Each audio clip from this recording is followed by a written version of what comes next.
नाज़रीन, अवामी न्यूज़ में ख़बरनि जो सिलसिलो जारी है। हिन वक़्तु असीं तव्हांखे शिकारपुर में ख़बर ॾींदा हलूं त मदह जी लॻ ॻोठ राणो खान शहर जे रवासियुनि जो सखर पुलिस ख़िलाफ़ एहतजाज कयो वियो। 15 ॾींहं अॻु सखर में मज़दूरी कंदड़ राहिब अली शर खे सखर पुलिस SHO मुज़म्मिल सूमरो खंबी गुम करे छॾियो आहे। मुज़म्मिल सूमरो असां खां 10 लख घुरी रहियो हो, जंहिंजी असां पटिशन पिण दाख़िल कराई हुई। असां ग़रीब हुआसीं, 10 लख किथां आणियूं। असांजे नौजवान राहिब अली खे बेगुनाह क़त्ल कयो वियो। असांजे ॿिनि ॼणनि सद्दाम शर, नसीब शर मथां पिण कूड़ो केस हलाए चालान कयो वियो आहे ऐं ॿिनि ॼणनि सोहेल शर, सादिक शर खे गुम करे छॾियो आहे, जंहिंजा असां खां 5 लख घुरी रहिया आहिनि। असां सां इंसाफ़ कयो वञे। एहतजाज कंदड़ राहिब अली शर जी अमड़ मसमात साजिदा भेण नाहिला, भाइरनि ऐं ॻोठ वारनि राजा खान शर, रईस मुमताज़ अली शर, अब्दुल वाहिद शर, हज़ूर बख्श शर, वॾेरो राणो खान शर ऐं ॿिनि DIG Sukkur, SSP Sukkur, Sardar Mir Shahryar Khan Shar, doctor Mohammad Ibrahim Jatoi, Ghaus Mohammad Mahar, Imtiaz Ahmed Shaikh, Zulfikar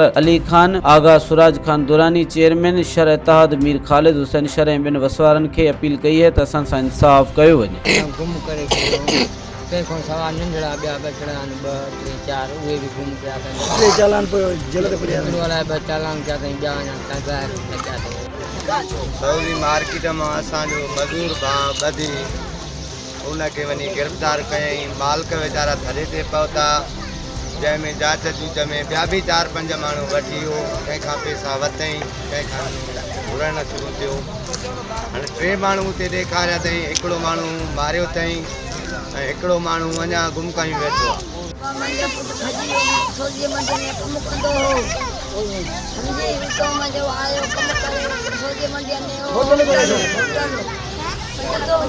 खणी वई पुलिस मुंहिंजो जेको हक़ हो मूंखे मुंहिंजे भाउ खे 15